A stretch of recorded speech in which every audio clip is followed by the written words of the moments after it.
On today's episode, we had Jessa, the Native American conscious R&B hip-hop artist. We discussed embracing your true self, knowing your culture, and the sacrifices you make undergoing being authentic in the music industry. Jessa, how are you doing today?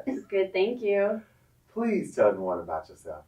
Tell us about yourself. So, my name is Jessa Calderon. I am of Tongva, which is Los Angeles tribe, originally. Chumash, which is Santa Barbara, Ventura area. So, in the Spanish terms, who took over and enslaved us before America took over, we would be Ventureño Chumash, and we would be San Gabrieleño Tongva.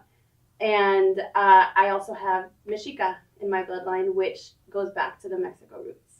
Wow. Can you just really break it down, like what, like your heritage, because it seems so fascinating to me. So, my great grandfather down the line, was from a village in the Santa Monica Mountains, and he is the one who carries the Chumash and Tongva bloodline. So I am what you call indigenous. A lot of people, when they think of America, they always think of the word immigrant. Oh, well, America was built off immigrants. Well, America was built on Turtle Island, which is of indigenous people. So technically, I wouldn't be American, I would be Turtle Islander. But when you put all the forcing, in there, then I am Native American. Wow. Okay. Now tell me, what inspired you to really, because it seems like you're very informative of your heritage. What inspired you to even find out more about your heritage, and how does that pertain to going into your music? Interestingly enough, my mother and father happened to meet way back in high school. My dad had so much passion for the Native culture, and he fell in love with my mom the minute he saw her because she was wearing moccasins. And that wasn't really like a really big thing is out, in the Los Angeles area. Everybody's so city.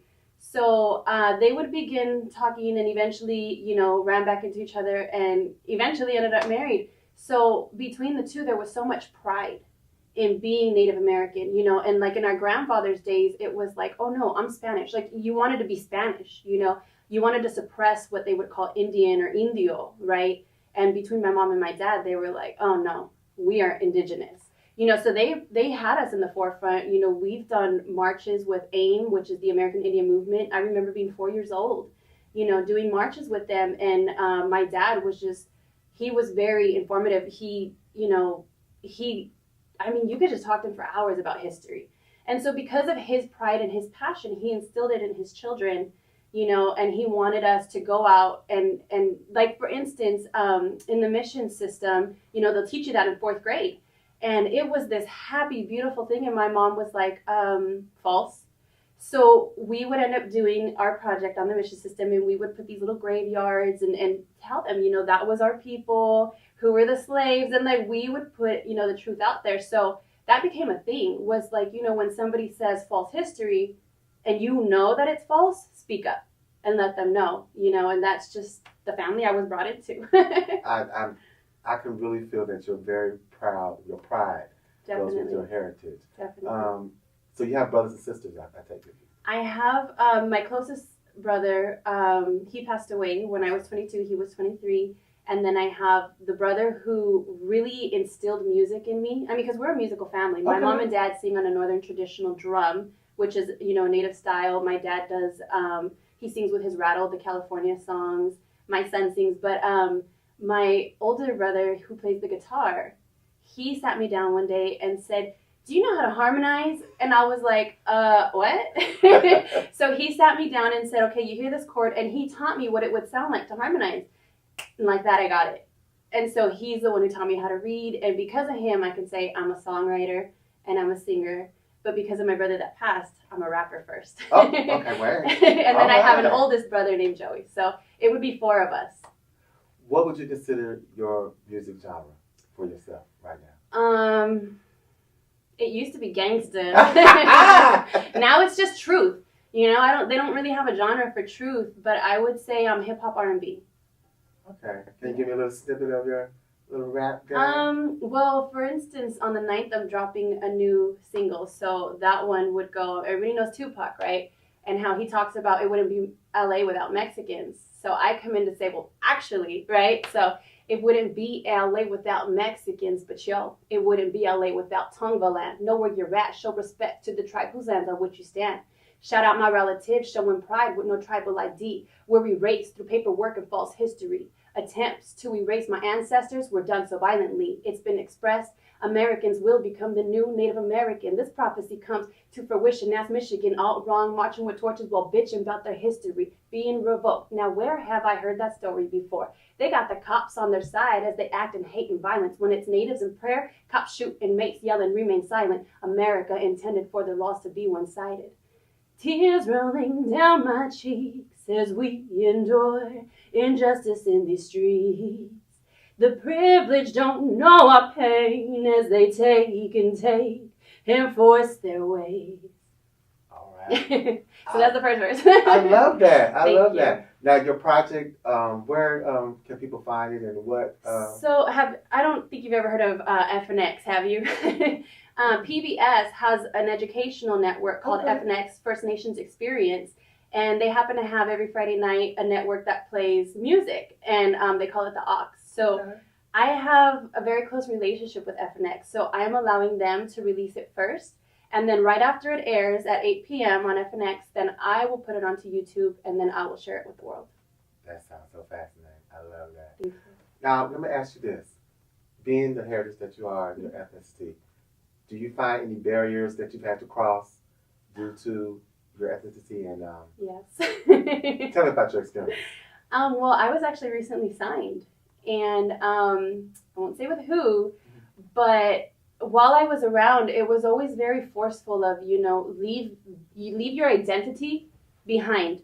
Be professional. And these people were speaking of things all the time that weren't very professional, but it was what they knew. And I understand that, people speak of what they know, and that's okay. How many people go preaching Jesus? That's okay, because that's what they know.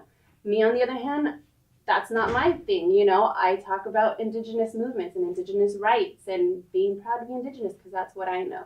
So they would end up suppressing me and telling me, like they wanted me to be like the all-American girl. And I'm like as American as it gets, right? So how are you suppressing me? It was supposed to be women empowerment. And so I was all for it. I was like, yes, let's empower our women. And then when I realized that it was women empowerment only on the stage, I was like, yo, I gotta go. Sorry. So I find in a lot of instances, people don't feel like the general public is ready for the truth. So I agree with you.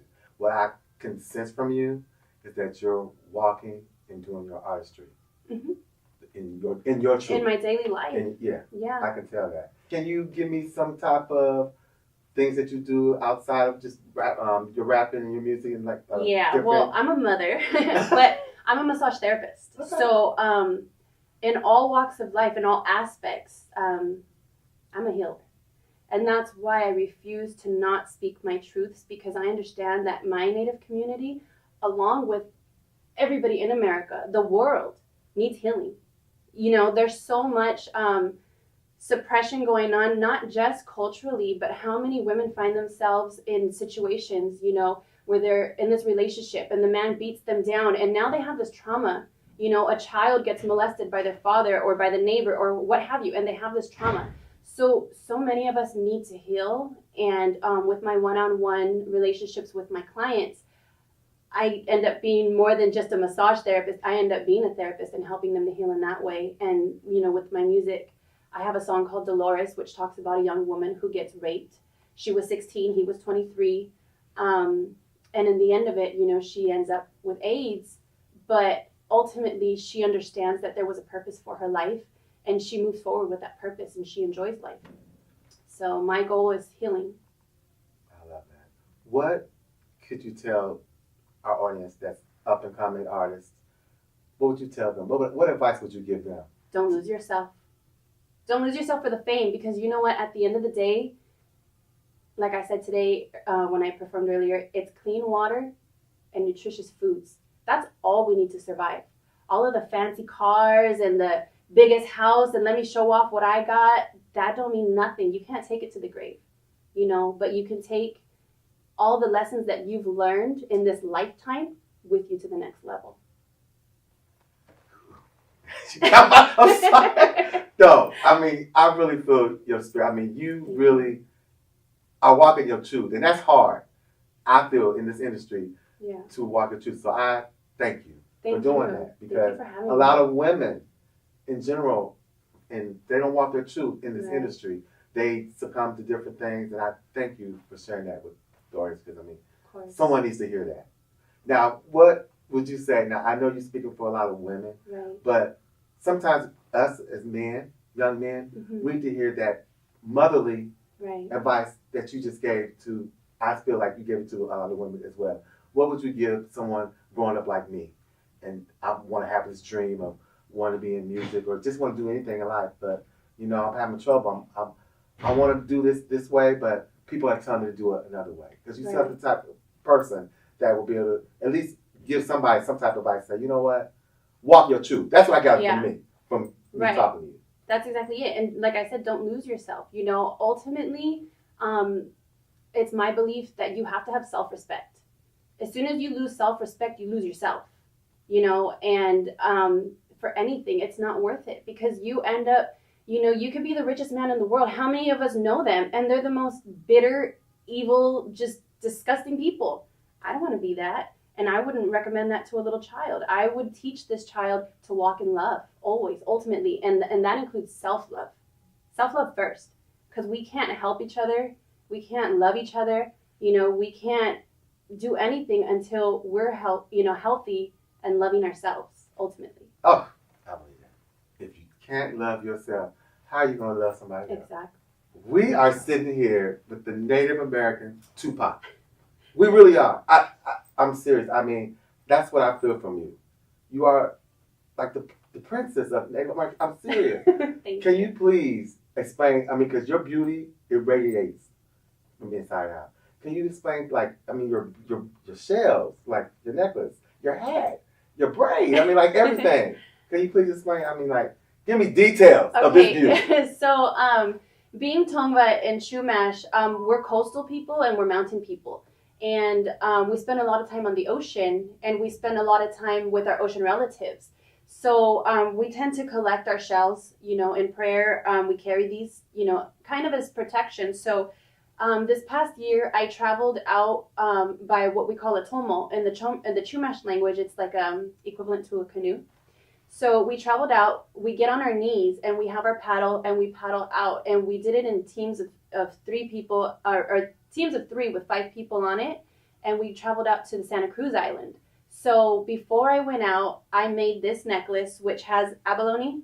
And these little shells here are very, they're just very beautiful. So, but to me, the importance is the abalone. And then these would kind of be like our shell money, these little tiny beads back in our, in our ancestors' days. So I decided to make this in prayer to guide me and protect me across the ocean. And I didn't stop there. I decided to wear it with me every day.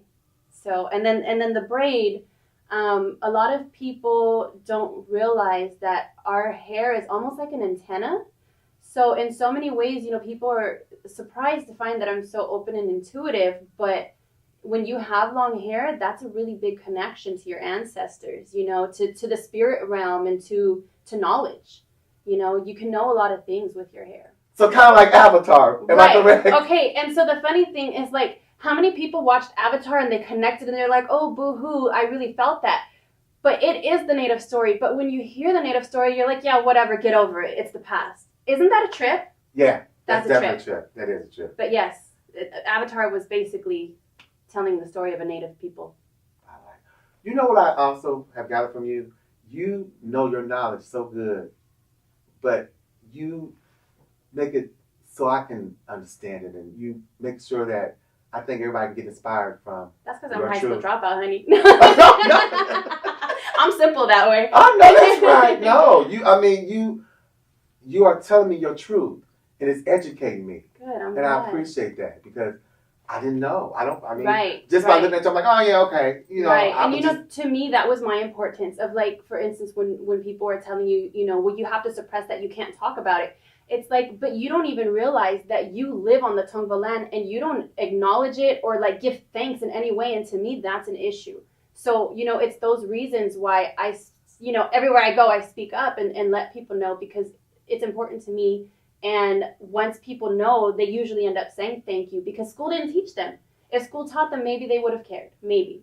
But not only that, you mean tell me they was trying to suppress your beauty and your truth? Well, I think they were cool with the beauty part, I think, because it seemed to me what I kept hearing was more like, shut up and sit there. Okay. So that's kind of like, okay, right, you know what I mean? And I was like, there's more to me than that. Can you tell us about the video that we're playing in the background and what inspired you to do this project? Okay, so funny story is there was this man that I met out in Silmar, California, and he asked me to write a song for him. And he gave me this kind of like a Mexican norteño hip hop beat. And I was like, yeah, I could do something. So I wrote a song for him, and then he disappeared. And it was 2 verses and the hook, and then I said, you know what? This song needs to come out. This whole, Donald Trump is about to run for office. Like, all of this is happening. Like, this needs to come out now. So I wrote the 3rd verse in the car, drove over to the to the studio, and I hit up my boy, and I said, do you have a beat for this? So we got in the studio, and I recorded it. And so basically, we all know, Trump's biggest thing is the wall. And so I decided that the hook would describe, I didn't cross the border crossed me. Can't call my folks illegal if yours came across the sea. And I thought, it was so powerful to have these, non-native people who are constantly go back to your country, to have them open their eyes and say, hey, go back to your country. Does that sound familiar? You say you're native to here because you were born here, but your roots are not indigenous to here. Like my dad would say, you're a transplant. And I'm not telling you to go back. We're already here. We're all mixed bloods. I'm just saying respect the earth. So in here I talk about the oil, and how we need to have a future for our babies, for our next generations. So in this song, it's a lot about how we need to heal the earth, how we need to make the changes necessary. And to me, it was a powerful message, and there was no way I was just going to let it sit there and rot, So I did end up taking over it, and because of this song, I have thankfully received a lot of good feedback, so I'm appreciative of that. Thank you. Thank you so much. I heard what some of the feedback that you received. Oh, okay. Thank you so much. So what are some of the feedbacks that you received from this project? Well, for when I'm here, because of this song, I have been asked and invited to go, to do a lot of kind of like awakening awareness projects, I've been asked to go to Morongo and teach the children or perform with the children and be there for them. I've done a lot of educational panels, and next month they'll be flying me out to Denver to do a really big event that happens annually. And it's basically, like a rise up movement, so those kinds of people who are staying woke, so right, to speak, stay woke. They see this and they go, man, she knows what she's talking about, and they want to have me perform this song. They're really, really feeling the message behind it. TNE readers, stay woke. As Stay Jessa woke. said, stay woke. Continue to stay woke. I thank you, because I am woke. I have woken up right now. Good. And I hope that the world wakes up, because, for whatever reason, it seems to be an understanding that war is just a thing, but, does anybody ever question, why do we have war over there? What's the true purpose? Nobody says, oh, it's because they're taking oil. They just go, oh, no, they're defending our freedom. No, I don't think so. Does anybody ever wake up in the morning and go, where's my water coming from as I take a shower here? Oh, they're stealing the water from the Paiute Nation right over that mountain. No, we don't think about that kind of stuff. So that's one of my goals, and that's a lot of, the Native people's goals, is to help people understand, because maybe once we have that understanding, back to the healing, we need to heal the earth as well. Now, can you explain to us who is this artist? So the gentleman that we just passed right now, his name is Leonard Peltier. And he is what we call a political prisoner. And he had been fighting for the rights of the Native American people. And because of him and his generation, he instilled a lot of pride in my generation. So there wouldn't be so much pride from, kids of my age if it wasn't for his, generation doing what they did. So what happened with him was he was set up, and 2 federal agents ended up murdered on a reservation, and there was 2 different cases where they would have him by himself, and then they would have 3 other gentlemen, and the other 3 gentlemen were released, but they thought he was a man of high power, so he's the one who they wanted. And in their mind, they said, if we cut the head of the snake, we will kill it, right? So that's what they thought, but that wasn't the case. Unfortunately, this is a man who's looking at life in prison, and my generation just seen something with Standing Rock. They seen something similar with a woman named Red Fawn, who was also set up, and they accused her of shooting at some of the sheriffs. If you see the footage that the natives actually have, she's already on the ground with a knee in her back by the time you hear the gunshots. So obviously that wasn't the case, and she just took a plea bargain, which honestly was her best shot. TND readers, are you getting this knowledge? Get this knowledge. This is incredible. This is why we do what we do. We want to hear the Native American voice. This is why we do this. With artists like Jessa and giving us the knowledge of the truth, because she's walking her truth. And I appreciate her giving us that, because a lot of people, they don't want to tell us the truth. And that's why we're here at TND Magazine, to multicultural, give you all a voice to be able to hear people like her. Thank you. You're very welcome. Oh. For you all to get this knowledge that I'm hearing, can you please tell everyone where they can locate you on social media platforms? And please. So on Instagram, I'm known as Jessa_songwriter, but if you type in Jessa Calderon for anything, it will come up. The music videos can be found on YouTube. I am on Facebook as well as SoundCloud, Reverb Nation, and Twitter, all under Jessa Calderon. JessaCalderon. Thank you so much. Of course, thank you. Thank you for listening to Exum Music with your host, Lawon Exum, where we discuss everything music. Exum out.